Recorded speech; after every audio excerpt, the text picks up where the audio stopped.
Hello everyone. Today I will discuss about occupational health. Before moving forward to topic, I would like to catch your attention on very small story of one village of Rajasthan. This story is about a small village, Ranmidhara of Pindwara Taluka in Siroi district of Rajasthan. Due to lack of employment opportunities and high literacy rate, the villagers are born to work in stone mining industry, and that's why villagers are suffering from silicosis disease. More than 1,500 villagers suffer from this disease. In last 3 years, 143% died because of this, and you will be surprised to know that today there are only 8 males in that village. Now, I would like to catch your attention on cuttings of some newspaper. जैसा कि आप यहाँ पे देख सकते हैं, 72 घर, 200 परिवार और 160 विधवाएं। देन दैनिक भास्कर की एक कटिंग है जिसकी हेडिंग है 4 सगे भाई सिलिकोसिस के शिकार, एक की मौत, 3 मौत की कगार पर। सिलिकोसिस पीड़िता की मौत, silicosis affected workers dies silent death in Delhi. तो आप जो मैंने आपके साथ में एक स्टोरी शेयर की, प्लस ये जो न्यूज़पेपर की कटिंग्स हैं, इसको देख के आप अंदाजा लगा सकते हैं कि सिलिकोसिस कितनी भयानक डिजीज है, जिसकी वजह से काफ़ी विलेज और काफ़ी परिवार तबाह हुए हैं। और जो सिलिकोसिस डिजीज है जनरली वर्कर्स को होती है जो सिलिकॉन इंडस्ट्री या फिर स्टोन इंडस्ट्रीज के अंदर काम करते हैं। So today we will discuss about occupational health and occupational hazards and preventive measures of occupational disease. So first we will start with the definition of occupational health.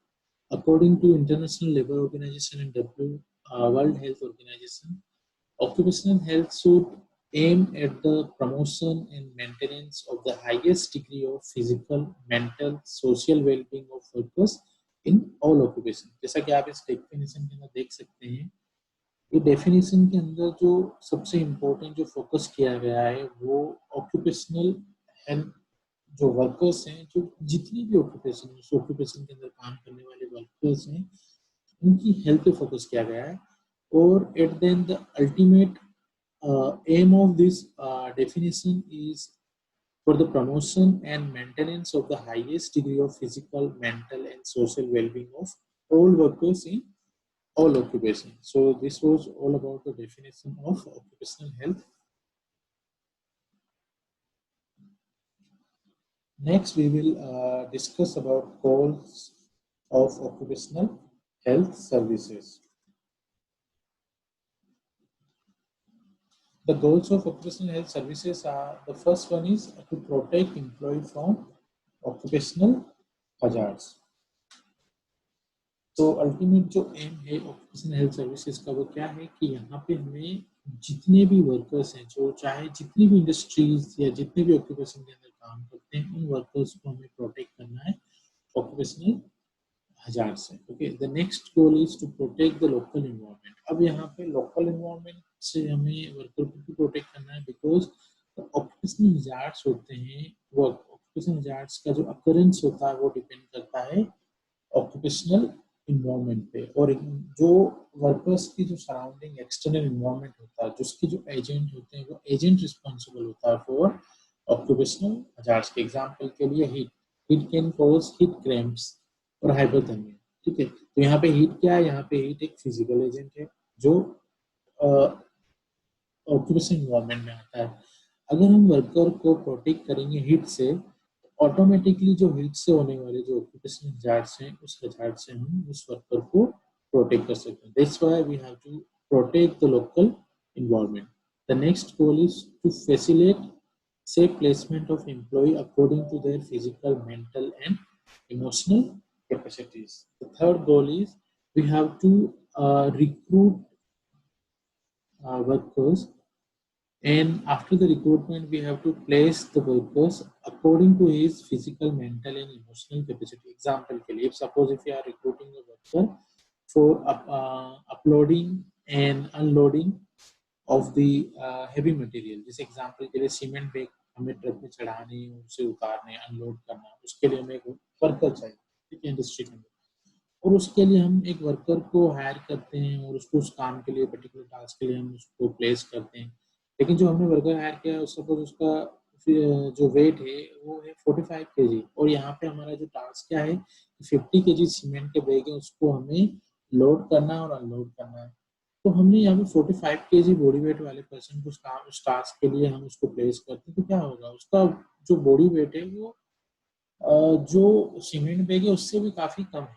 Okay, तो हम उसकी just body weight से ज्यादा के items को load और unload करने के लिए हम उसको प्लेस कर रहे हैं। तो मे भी हो सकता है उसकी वजह से फ्यूचर के अंदर उसके अंदर बहुत सारे उसकी जो बॉडी पोस्चर उसके अंदर डिफेक्ट आ सकते हैं, उससे रिलेटेड चार्ट्स हो सकते हैं। तो here what we have to do, we have to place person जिसका फिजिकल स्ट्रेंथ स्ट्रांग हो, ठीक है।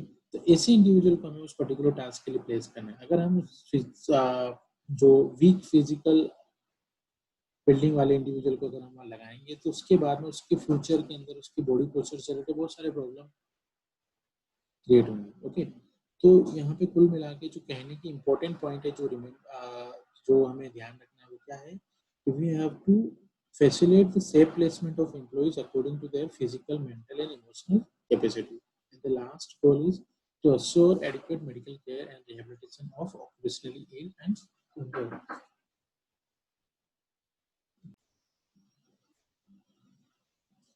तो जब भी वर्कर किसी इंडस्ट्री में काम करते हैं, तो काम करने का यहाँ पे प्रोबेबिलिटीज होती है उस वर्क एक्सपोजर की वजह से कुछ ऑक्यूपेशनल जार्स या कुछ ऑक्यूपेशनल डिफरेंसेस होने के चांसेस होते हैं। So there should be a proper adequate medical care facilities, और ऐसे वर्कर्स जिनको ऑक्यूपेशनल डिसेबिलिटीज हुई है, उस डिसेबिलिटीज के लिए वहाँ पे रिहेबिलिटेशन से related services should be available. So, the ultimate goals of occupational services are to protect employee from occupational hazards, to protect the local environment, to facilitate safe placement of employee according to their physical, mental, and emotional capacities, and to assure adequate medical care and rehabilitation of the occupationally ill and injured patient. So, it was all about the goals of occupational health services. Next, we will discuss about occupational environment. The occupational environment is mean the sum of external conditions and influences which prevail at the place of work. So there are three types of interaction in a working environment, and that are man and physical, chemical and biological agent, man and machine, man and man. Uh, Man and physical agent. The physical factor in the working environment which may be adverse to health are heat, cold, humidity, air movement, heat radiation, light, noise, vibration, etc. Then the factor act in a different ways on the health and efficiencies of the worker. The next is chemical agent. These comprise a large number of chemical, toxic dust, gases, which are potential hazard to the health of the worker. And then biological agent, the workers may exposed to viral, bacterial, parasitic agent, which may result from close contact with animal or their product, contaminated water, soil, or food. The man in machine, an industry or factory implies the use of machine by power with emphasis on mass production. So unguarded machines, then moving parts, poor installation of the plant, lack of safety measures are the cause of accident in industry. Then next is man and man, and there are numerous psychological factors which operate at the place of work, and these are the human relationship amongst the work themselves on the one hand, और जो workers किसी industry में काम करते हैं तो उनके साथ में काम करने वाले कलीग्स, देन उनके सुपरवाइजर, देन उनके सबऑर्डिनेट होते हैं, उनके साथ में काम करने की वजह से ट्रेड यूनियंस होती हैं, देन ट्रेड यूनियन से रिलेटेड जो एक्टिविटीज़ हैं, और ऐसे बहुत सारे फैक्टर्स होते हैं, और वो कुल मिला के एक तरीके से रिस्पॉन्सिबल होते हैं for the psycho social environment, psychosocial hazards. So it was all about the occupational environment. Next, we will discuss about occupational health.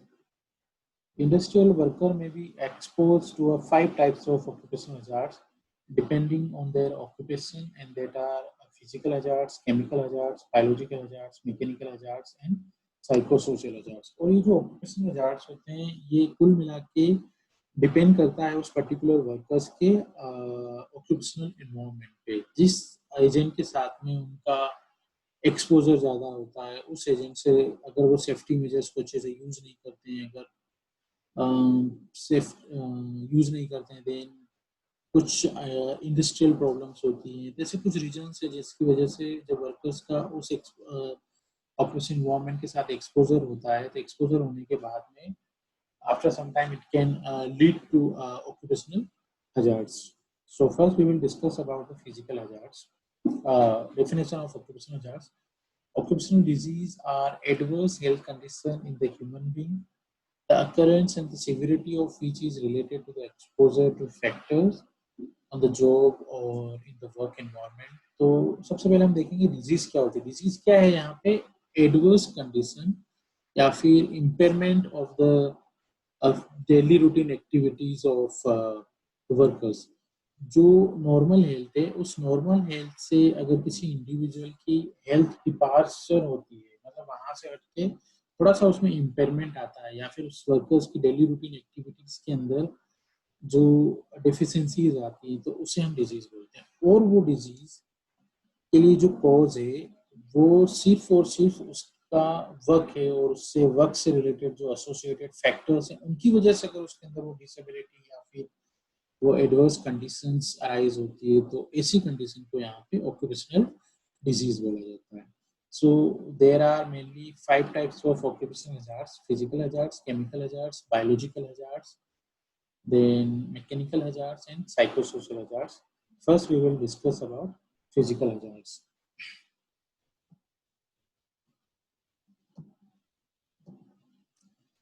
Physical agents like heat, cold, noise, light, vibration, UV radiation, then ionizing radiation. जब worker का in physical agents के साथ में contact होता है और exposure होता है, जब ये एक्सपोजर एक्सेसिव अमाउंट में होने लगे तो उसकी वजह से कुछ डिजीज कंडीशन अराइज हो सकती है. ऐसी डिजीज कंडीशन को फिजिकल हजार्ड्स बोला जाता है. जैसे एग्जांपल के लिए, अब सपोज अगर कोई वर्कर जो कि मेनली ग्लास इंडस्ट्री के अंदर, स्टील इंडस्ट्री के अंदर या माइनिंग इंडस्ट्री के अंदर जब वर्कर काम करते हैं, that time they have to work in a high temperature. Okay, जैसे एग्जांपल के लिए कोलार गोल्ड माइन जो कि सेकंड डीपेस्ट माइंस है, जहाँ पे अराउंड 11,000 फीट डेप्थ में जाने के बाद में वर्कर्स काम करते हैं. तो इतनी जब गहराई में जाके वर्कर काम करते हैं तो वहाँ का जो रिकॉर्डेड टेम्परेचर है वो I think it was 75 degree centigrade. आप सब समझ सकते हैं जब कोई वर्कर 65 डिग्री टेम्परेचर के अंदर जाके जब काम करता है, तो उस काम की वजह से ऐसे टेम्परेचर, ऐसे क्लाइमेट के अंदर, जब ऐसे टेम्परेचर के अंदर जब वर्कर काम करता है, तो वहाँ पे जो वर्कर की कंडीशन होती है वह काफ़ी स्ट्रेसफुल होती है, और उसकी जो हेल्थ है, उसकी जो इफिशियंसी ऑफ वर्क है वो काफ़ी कम हो जाती है, और उसकी वजह से वर्कर्स में है heat stroke, heat cramps, Burns, heat exhaustion, इस तरह की जो हजार से वो होने के चांसेस रहते हैं. Then cold, due to the very low temperature and cutaneous, it can cause cutaneous vasoconstriction, जिसकी वजह से जो वर्कर्स होती है उसकी ब्लड सप्लाईज रिड्यूस हो जाती है वेसोकंस्ट्रक्शन की वजह से. Then it can create cyanosis, और साइनोसिस के बाद में नेक्रोसिस होता है. नेक्रोसिस होने के बाद में उसके जो मेनली जो फूड है इस एरियाज के अंदर वहाँ पे वूंड क्रिएट होने लगते हैं, और जो सेल टिश्यूज उनके डेथ होने लगती है, और वहाँ पे काफ़ी वुंड हो जाता है। तो ऐसी जो कंडीशन होती है इसे इमर्जन ऑफ फूड बोलते हैं। तो एक्सेसिव कोल्ड क्लाइमेट के अंदर जब वर्कर्स काम करते हैं तो उनके अंदर कुछ हजार्ड्स होने के चांसेस होते हैं, जैसे कि chilblains, immersion of foot और फ्रोस्ट बाइट। तो ये एक तरीके से हजार्ड्स है।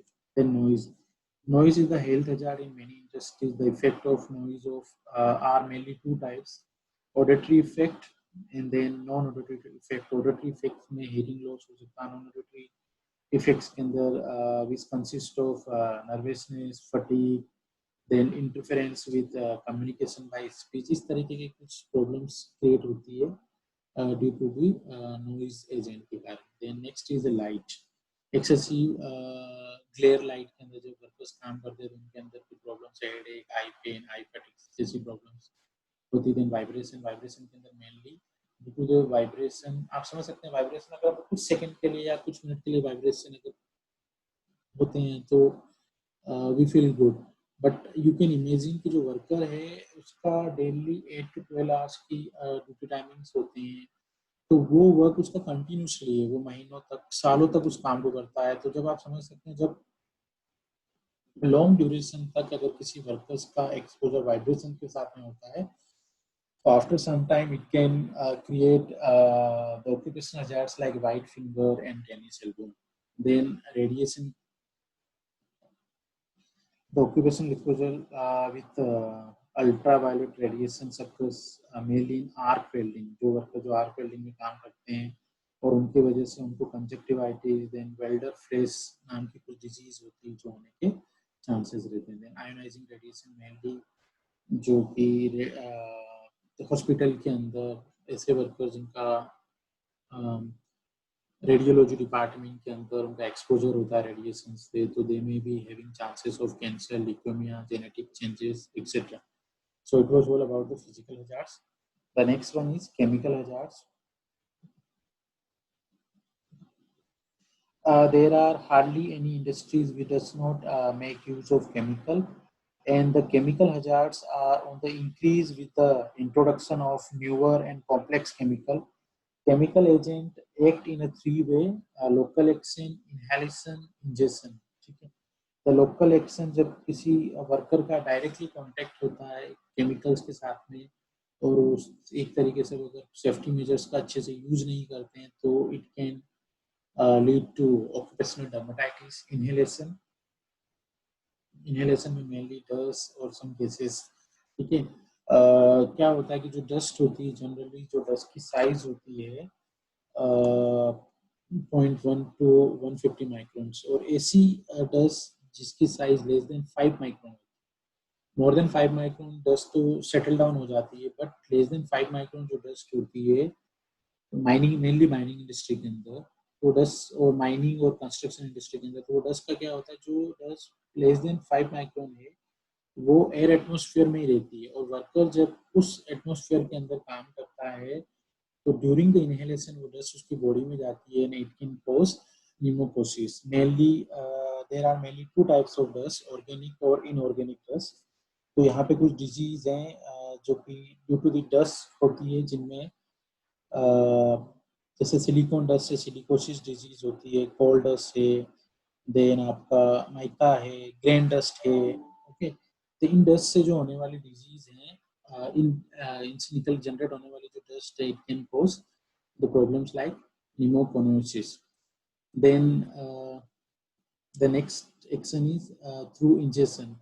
जब वर्कर पर्सनल हाइजीन का थोड़ा सा ध्यान नहीं रखते हैं और बिफोर द लंच और बिफोर द डिनर अगर विदाउट हैंड वॉश किया वो डायरेक्टली खाना खाते हैं, वो जो कंटामिनेटेड हैंड है, जो केमिकल्स कंटामिनेटेड हैं, तो through contaminated hand toxic substance are swallowed through contaminated hand and it can cause poisoning or any other effect. It depends on the particular chemical. So it was all about the chemical hazards. The next one is biological hazards. Worker may be exposed to infective and parasitic agent at the place of work, और उसकी वजह से जो workers होते हैं they may be having chances of disease like anthrax, fungal infection, then tetanus. तो ऐसी कुछ disease हैं जो mainly biological agent से होती है, वो होने के चांसेस रहते हैं. The person working among the animals and animal products and agriculture workers are mainly exposed with the biological agents. And mechanical hazards. The mechanical hazards in industry mainly जो worker होते हैं they are surrounded by the machines or sometimes technical issues or sometimes negligence of the workers. It may cause accident in the industry और उसकी वजह से जो injuries होती है और इंजरीज से जितने भी एक्सीडेंट्स होते हैं इंडस्ट्री के अंदर वो सभी एग्जांपल्स होते हैं मैकेनिकल हजार्ड्स के. जैसा कि आप इस डायग्राम के अंदर देख सकते हैं जब वर्कर्स का जो हैंड है वो मे बी टेक्निकल प्रॉब्लम और मे भी हो सकता है नेग्लिजेंस ऑफ द वर्कर्स में मशीन में आ जाता है उसकी वजह से बहुत सारी इंजरीज होने के चांसेस रहते हैं. Then last one is psychological और psychosocial hazards. The psychological hazards arise from the worker failure to adapt to an aligned psychological environment, जैसे कि frustration, lack of job satisfaction, insecurity, then poor human relationship with other workers. ये सारे कुछ course हैं जिसकी वजह से psychosocial hazards होने के chances रहते हैं. And there are mainly two types of psychosocial hazards: psychological and behavioral changes, and then psychosomatic illness होने के जनरली चांसेस रहते हैं वर्कर्स में. So it was all about the occupational hazards. Next we will discuss about prevention of occupational hazards.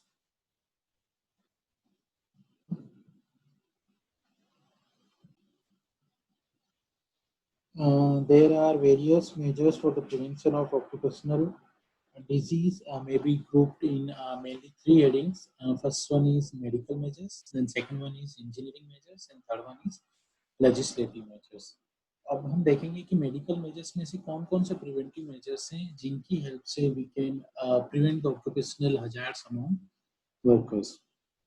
The first one is pre-placement examination, then periodical medical examination, then medical and healthcare services, the notification of disease, then supervision of working environment, maintenance and analysis of record, and health education and counseling. Okay. तो जैसा कि मैंने आपको बोला कि बहुत सारे ऐसे प्रिवेंटिव मेजर्स होते हैं जो कि हम मेनली तीन ग्रुप के अंदर हम प्रिवेंटिव मेजर्स को डालते हैं जिनमें medical measures, engineering measures and legislative measures हैं. So medical measures include, first we will discuss about pre-placement examination. Pre-placement examination is done at the time of employment and it includes the worker's medical and family and occupational history. और यहाँ पे कुछ examination किए जाते हैं जैसे chest X-ray, ECG, vision testing, urine and blood examination और कुछ स्पेशल टेस्ट किए जाते हैं फॉर द एंडेमिक डिजीज. अब यहाँ पे जो अल्टीमेट पर्पस है प्री प्लेसमेंट एग्जाम का वो यह है कि pre placement examination is to place the right man in the right job so that the worker can perform his duty efficiently without detriment to his health. Okay. और यहाँ पे ऐसी कुछ कंडीशंस होती हैं, अगर सपोज एग्जामिनेशन के बाद में ऐसी कुछ कंडीशंस आती हैं तो उन कंडीशन के बाद में क्या होता है, या तो वर्कर्स को कंप्लीटली वो जॉब से डिस्क्वालीफाई कर दिया जाता है या फिर अकॉर्डिंग टू हिज कंडीशन उसका जॉब प्लेसमेंट किया जाता है. यहाँ पे कुछ कंडीशन है, उस कंडीशन में अगर सपोज अगर वर्कर को कोई प्रॉब्लम है तो उस वर्कर को उस पर्टिकुलर टास्क होने के चांसेस रहते हैं. जैसे कि एनीमिया है, अगर वर्कर को हाइपरटेंशन है, नेफ्राइटिस है, पेप्टिक अल्सर है, तो अगर वर्कर काम करता है तो उसको मे बी कुछ डिजीज होने के चांसेस रहते हैं, जैसे कि लीड से रिलेटेड जो हजार्ड्स होने के चांसेस रहते हैं. ठीक है. और यहाँ पे जैसे कि अगर कोई वर्कर है जिसको अस्थमा है, स्किन ब्लडर या किडनी से रिलेटेड डिजीज है, तो डाइस के साथ में अगर उसका एक्सपोजर होता है उस एजेंट के साथ में तो उससे रिलेटेड होने के बाद में डिजीज के चांसेस और ज़्यादा बढ़ जाते हैं. तो इसलिए हम क्या करते हैं कि according to the pre placement examination अगर वर्कर्स की कंडीशन सुटेबल है, अगर वर्कर कंप्लीटली फिट है, तभी उसको उस पर्टिकुलर टास्क के लिए अपॉइंट किया जाता है। अदरवाइज उसको उस टास्क से हटा के according to the his capabilities उसको कोई और टास्क या और किसी और पर्टिकुलर जॉब के लिए रिक्रूट करते हैं। The next, the pre-placement examination will also serve as a useful benchmark for the future comparison. जब हम बाद में अगर उसको during the pre placement examination अगर हमारे पास उसके कुछ रिपोर्ट्स हैं, तो बाद में जब हम पीरियोडिकल एग्जामिनेशन करते हैं तो उस टाइम पे हम उसको कंपेयर कर सकते हैं पीरियोडिकल एग्जामिनेशन का जो डेटा है उसके साथ में, तो उससे हमें कुछ आइडिया मिलता है कि वर्कर की कंडीशन में कोई चेंजेस हुए हैं या फिर मे बी उसको कोई हेल्थ इश्यूज उसके अंदर स्टार्ट हुए हैं। तो कुल मिला के एक तरीके से बेंचमार्क साबित होता है फ्यूचर के अंदर वर्कर की कंडीशन को असेस करने के लिए। The next is periodical examination.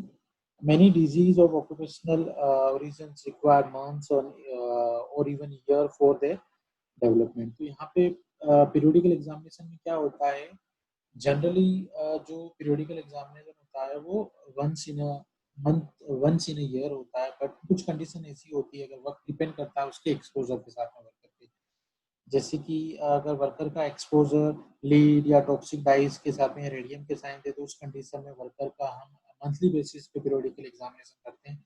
और कुछ कंडीशंस ऐसी हैं, अगर वर्कर्स का एक्सपोजर उन एक्सपोजर के साथ में हो, उस कंडीशन में वर्कर्स का डेली बेसिस पे भी पीरियोडिकल एग्जामिनेशन किया जाता है। जैसे एग्जांपल के लिए, अगर सपोज वर्कर का एक्सपोजर ट्राइकोमेट्स के साथ में है, तो उस कंडीशन में उस वर्कर का डेली बेसिस पे एग्जामिनेशन किया जाता है। तो पीरियोडिकल एग्जामिनेशन में be supplemented where necessary by biological और radiological examination. So it was about the periodical examination. The next measures is medical and healthcare services. The medical care of occupational disease is a basic functions of occupational health services.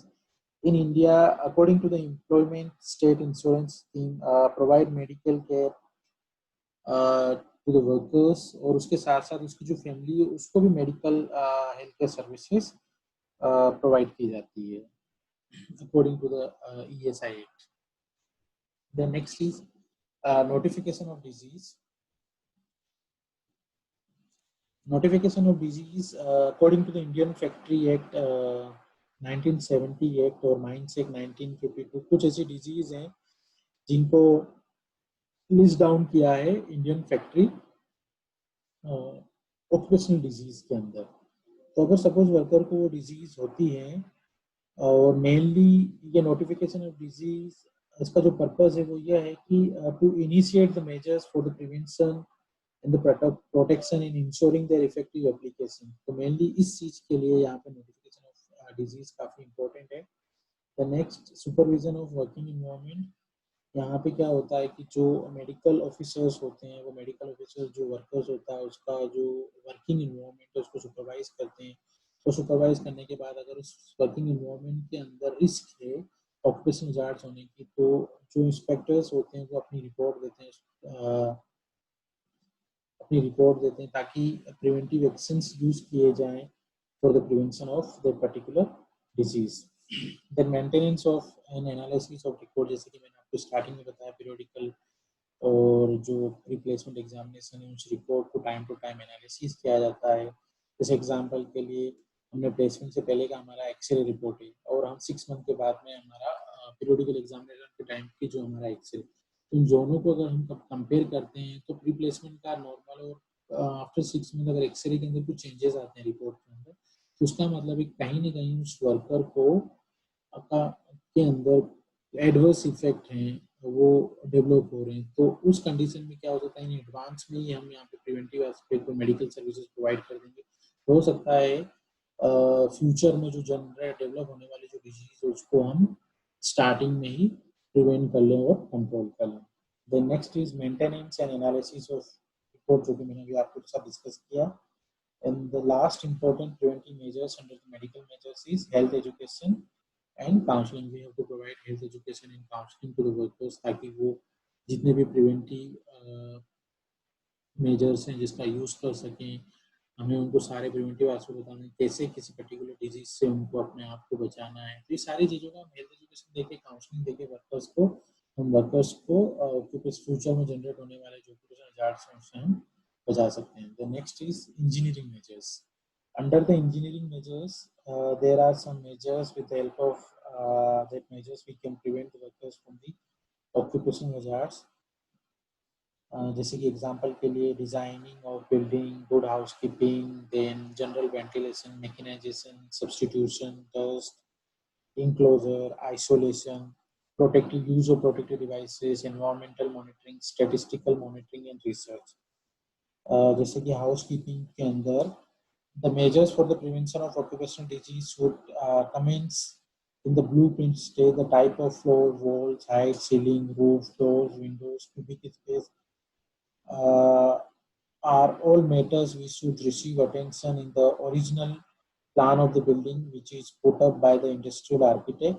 Once the building is constructed, it would be difficult to introduce alteration without much trouble and expenses. तो जो blueprint है, जो building की design है, उस stage से ही अगर हम वर्कर्स के प्रोटेक्टिव वर्कर के प्रिवेंटिव एस्पेक्ट को ध्यान में रखते हुए अगर बिल्डिंग को प्रॉपर्ली डिजाइन करें, जैसे कि स्पेस, अगर हमें यहाँ पे पता है कि यहाँ पे किस चीज़ का प्रोडक्शन होना है, उसके लिए मशीन क्या होगी, उस मशीन की साइज क्या होगी, उस मशीन को हैंडल करने के लिए कितने वर्कर्स की रिक्वायरमेंट होगी, और according to the government guideline, इन सारी चीज़ों को ध्यान में रखते हुए अगर हम उस बिल्डिंग का, उस रूम का, उस एरिया का प्रॉपरली डिजाइन करें, अगर प्रॉपर स्पेस वहाँ पे होगा, तो इन सारी चीज़ों की वजह से हम क्या कर सकते हैं, वर्कर्स के अंदर जो एक्सीडेंट जनरेट होते हैं, ऑक्यूपेशनल एक्सीडेंट्स और ऑक्यूपेशनल एक्सीडेंट्स को हम with good building designs, properly design building से हम क्या कर सकते हैं, ऐसे फ्यूचर में जनरेट होने वाले एक्सीडेंट्स, ऑक्यूपेशनल एक्सीडेंट्स से हम वर्कर्स को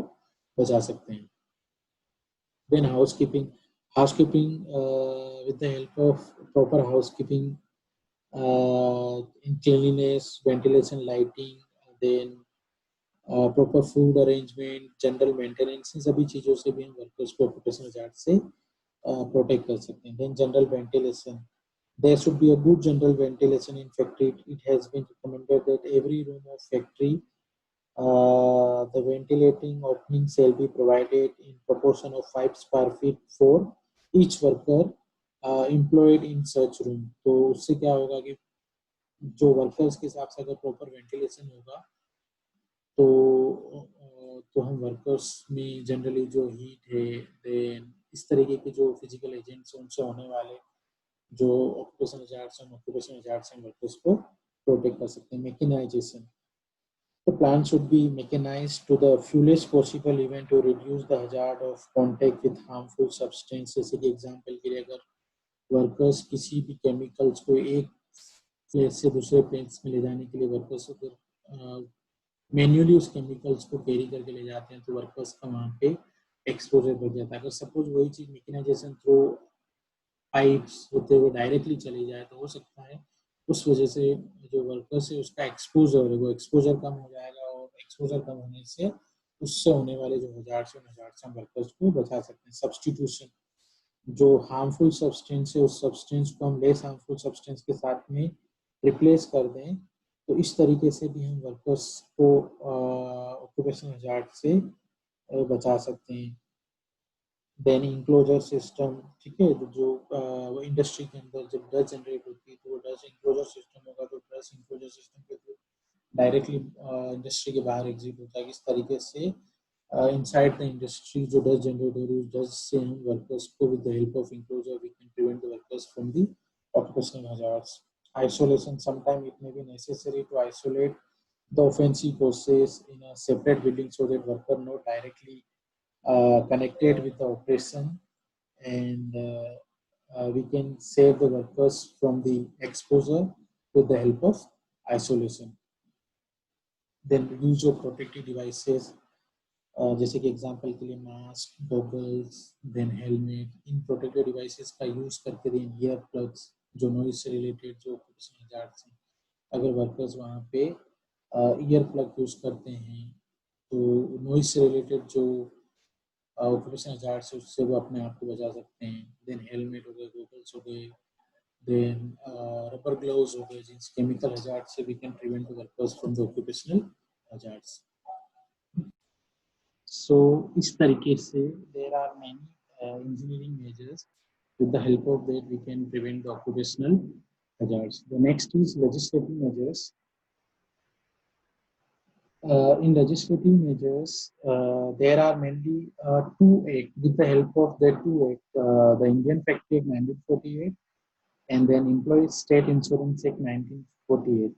इन दो एक्ट की हेल्प से we can protect the workers from the occupational hazard. Generally क्या होता है कि अगर जब गवर्नमेंट रूल्स एंड रेगुलेशन बनाती है, जब कोई कानून बनाती है, तो उस कानून को इम्प्लीमेंट करने के लिए जो इंडस्ट्रीज के ओनर हैं उनको उस गाइडलाइन को फॉलो करने के लिए अब वो यहाँ पे बॉन्ड हो जाते हैं। तो एक तरीके से जब वो उस चीज के लिए बॉन्ड हो गए हैं तो वो प्रिवेंटिव जो मेजर्स हैं उनका सही तरीके से यूज करते हैं, उसको अपनी फैक्ट्री में स्ट्रिक्टली इम्प्लीमेंट करते हैं। तो इस तरीके से जो वर्कर्स हैं with the help of this tool, एक factory act 1948, the employment state insurance act 1948, we can protect the workers from the occupational hazards. So today we discuss regarding definition of occupational health, goals of occupational health services, then occupational environment, then occupational hazards, and then prevention of occupational hazards. So it was all about the occupational health, occupational hazards, and prevention of occupational hazards. Thank you so much.